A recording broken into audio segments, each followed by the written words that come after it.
Some of the questions that came out in this forthcoming mock is what I'm going to be sharing with you in this video. If this is your first time, don't forget to subscribe to this channel and turn on notification because you have a lot to gain. Peradventure, JAMB repeat this question because we all know that JAMB repeats question or even something similar to it. With no further ado, let's get right into the video. Question 1. The value of T in the figure below is what? Option A, 10.0 Newton. Option B, 11.8 Newton. Option C, 20.0 Newton. Option D, 40.0 Newton. For us to solve this question, it is gotten from the principle of triangle of forces, right? And we're going to resolve this to form a triangle, then we'll find the unknown, okay? So this vector 20 is acting downwards. We have 20, right? This is acting downwards. This is 20 Newton, okay? Then this vector T is going this way. We have this way. Vector what? T, right? But from the diagram, vector T is inclined at 30 degrees to the horizontal. But from what we have it inclined to the vertical, right? So if this is 30, what will be here? This is what? 60 degrees, right? So what we have here is 60 degrees. Are we together? Alright, so the same way, this vector T again, coming together to form T, right? Inclined at 60. Okay? So we need to resolve it, okay? Now, if you have 60, for us to get the sum of angles in a triangle, it's going to be what? 60 plus 60 plus 60 to give us 180, right? I think we are right. Okay, so we're going to do what? Using sine rule, which is 20 over sine 60 is equals to T over sine 60, right? So we don't even need to solve much because the denominator, they are the same. We just have to cancel, right? So that T is equals to 20 Newton, okay? So that makes option C to be the correct answer. So if you're given this type of question, this is how you're going to solve it. Is that clear? All right. Question 2. In the diagram on the board, a rod 50 cm long of uniform cross-section is suspended horizontally on a fulcrum F by an action of 2 forces. What is the weight of the rod? We have the following options. Option A, 120 Newton. Option B, 200 Newton. Option C, 40 Newton. Option D, 80 Newton. So let's see how we're going to solve this particular question. So let's go. Now in this question, we're using the principle of moment, okay, to find the weight of this rod. Do you understand? Now we're asked to get the weight of the rod. How are we going to get the weight of the rod? Now this rod ranges from 0 to 50, right? So the balance point should be at 25. But the knife edge was kept at 15. So what we need to do is just to put here, which is the weight, where I can get the weight of the rod. Sorry, this is the weight. And this is at what? 15, which is the rightful what? Rightful center of this rod, which is 25 cm. What we're going to do is to say clockwise moment equals anti-clockwise moment, right? You know how the clock moves. This is clockwise. So this is clockwise moment. This is clockwise moment, right? Why this is what? Anti-clockwise moment. Are we together? Now the clockwise moment, you have the W multiplied by difference between this and this is what? 10, right? So this is W times what? 10. Then plus, okay? Then 40 multiplied by 45 minus 15 is 30. Remember, the distance you're looking at is from where the mass is hung to the pivot, right? So that's the difference. So we have 45 minus 15 to give us 30. So this is 40 times 30, right? These are the clockwise moments, okay? Then this is equals to, the anti-clockwise is what? 200 multiplied by what? 15 minus 5, that is 10. So we have 200 multiplied by 10, okay? So this will give me 10W is equals to, 10W plus 1200 is equals to 2000, right? Take this one to this side. What do we have? We have 10W is equals to 2000 minus 1200, okay? That gave rise to 800, okay? So we now divide both sides by 10. What do we have? So therefore, this cancels this, okay? My weight is equals to 80 Newton. So this is how you can get the weight of the rod. Now, because it is placed at the rightful center, if a question is given like this is how you are going to solve it. I hope that is clear. Alright, so the correct option to this question is option D. Question 3. What is the resultant capacity of the circuit given on the board? You have the following options. Option A, 1.5 microfarad. Option B, 18.0 microfarad. Option C, 6.0 microfarad. Option D, 6.8 microfarad. So let's say I'm going to solve this one. Now for us to solve this, we should know that these these three capacitors, anything that is in a loop like this is connected in series, right? But the attachment was attached here. So this one is now in parallel, while this other one, they are now in what? In series. So we need to do first. So what we need to do first is to calculate this one that are in parallel and solve it first. So it will now be in series with 4 and 4, right? So let's go. I will now say 1 and 5. Okay, when they are connected in parallel, we're going to add them as though they are in series. So I will say capacitors. Capacitors in parallel. There are 2, right? So I have C total is equals to 1 plus 5, right? That gave rise to 6 microfarad. So the diagram will change to be like this.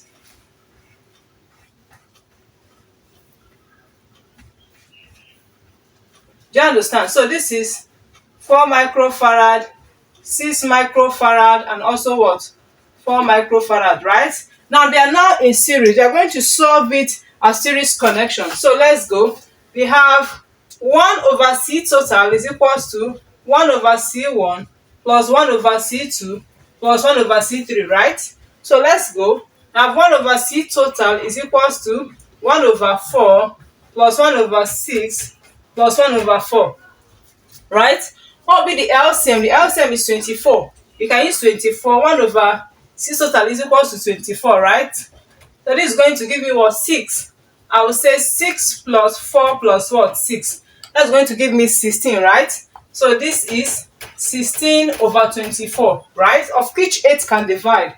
It's going to give me 2 over 3, right?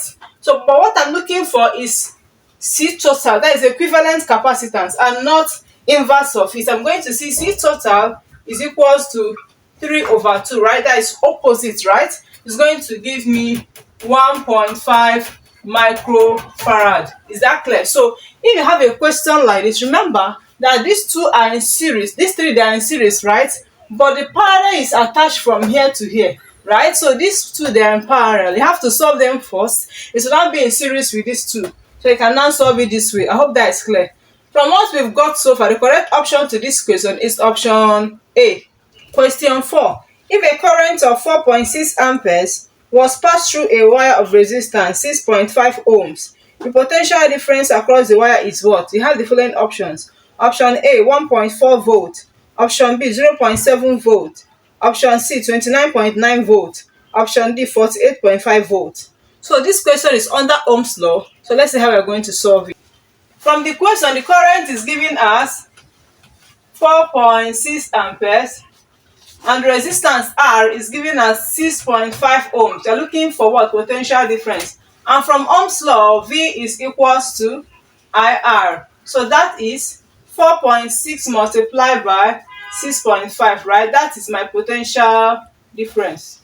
Now if you multiply, it's going to give us 29.9 volts, right? So this is how to solve questions involving Ohm's law. So the correct option to this question is option C. Question 5. A cell of internal resistance 1 ohm supplies current to an external resistor 3 ohms. The efficiency of the cell is what? We have the following options. Option A, 75%. Option B, 50%. Option C, 33%. Option D, 25%. So let's see how we're going to solve this question. Now from this question, we're given the internal resistance R, small r, as 1 ohm, right? And the external resistance to be 3 ohms. And we're asked to find the efficiency of the cell, right? So the formula for efficiency is R all over R plus R, right? Then times 100 what? Percent. This is external resistance, while this is internal resistance, okay? So this is 3 all over 3 plus 1 times 100, right? What do we have? So this is 3 over 4 times 100%, okay? By the time you divide, you're going to be having what? 0.75 multiplied by 100. So our efficiency is now equals to 75%, okay? So this is just simple. You see a question like this is how you're going to solve it, okay? So from what we've got so far, the correct option to this question is option A. Question 6. The type of friction experienced by a bag of books resting on a table is what? Option A, dynamic. Option B, static. Option C, kinetic. Option D, rolling. We should know that static friction is the friction of a body that is not moving, right? It is static. It is a friction that will be overcome before a body will start to move.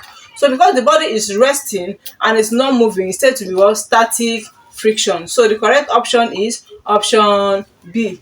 Question 7. Which of the following pairs is not part of the electromagnetic spectrum? We have I, radio waves, II, beta rays, III, gamma rays, IV, alpha rays. We have the option I and II, that is option A. Option B, III and IV. Option C, I and III. Option D, II and IV. You must note that the particles that are not in the electromagnetic spectrum from the options listed, they are what? Beta rays and alpha rays. So the correct option is II and IV, which is option D. Please don't forget that. Question 7. Dispersion of light by a glass prism is due to A. Different hidden colors of the glass. B. Different speed of various colors in glass. C. Defect in the glass. D. High density of glass. So what causes dispersion in a glass prism is simply different values of the speed. The speed of various colors, as they move from that one medium to another, they tend to do was separate. That is the dispersion, right? So it is actually the variation, the different speed of the colors in the glass that make it to do what? To disperse. So the correct option to this question is option B. Question 9. The thermometric property of a thermocouple is the change in what? Option A, equivalent resistance. Option B, electromotive force. Option C, color. Option D, pressure. So you must note that in a thermocouple, what that brought about the change is what? In the electromotive force. Okay, please don't forget that. Please take note that the answer is electromotive force in case you see the question in another direction. Okay, so the correct option to this question is option B. Question 10. 4 gram of a radioactive material of half-life 10 days is spilled on a laboratory floor. How long will it take to disintegrate 3.5 gram of the material? We have the following options. Option A, 1 and 1/4 days. Option B, 3 and 3/4 days. Option C, 30 days. Option D, 80 days. So let's see how we're going to solve it. This question, the number of atoms before decay is 4 gram and the half-life is given as 10 days, right? What are we looking for? We're looking for the day it's going to take to disintegrate 3.5 of this atom. That is N, right? So what will be my N? If 3.5 of this 4 gram has been disintegrated, how much is remaining? That is going to be 4 minus 3.5, which will give rise to 0.5 grams. Okay, that is my N. And I'm looking for time, okay? So I'm going to use this formula, N over N naught is equals to 1 over 2 root of T over half-life, right? So my N is 0.5 and 0.5 is the same thing as 1 over 2, right? So I can still say this is 1 over 2 then divided by 4, right? Is equals to 1 over 2 raised to the power of T over what? 10. Are we there? So this is 1 over 2 times 1 over 4, which is 1 over 2. Keep going down, we have this, right? Now what do we have next? We have 1 over 8 is equals to 1 over 2. Okay, so raised to the power of T over 10. I want to make it to be in the same fraction as this, the same base as this. I'm going to say this is 1 over 2 raised to the power of 3 is equals to 1 over 2 raised to the power of what? T over 10, right? Of course, we are going to cancel these guys, so I'm left with 3 over 1 is equals to T over 10, right? So if we say cross multiply, my T is 30 days, right? So this is how you're going to solve such question, because the question says how long is it going to take 3.5 to disintegrate it, right? So that means out of 4, 3.5 has already gone. How many is remaining? That is your N, which is 0.5. If you solve with 3.5, you're not going to get the answer. Do you understand? So this is how to solve this type of question. So from what we've gotten so far, the correct option to this question is option C. Thank you so much for sticking and staying to the end of this video. If this is your first time tuning, please don't forget to subscribe to this channel and turn on notifications to get notified each time I post videos. And lastly, do not forget to share so that other students that prepare for this same forthcoming exam can see it and learn from there. I will see you next time in the next one. Bye for now.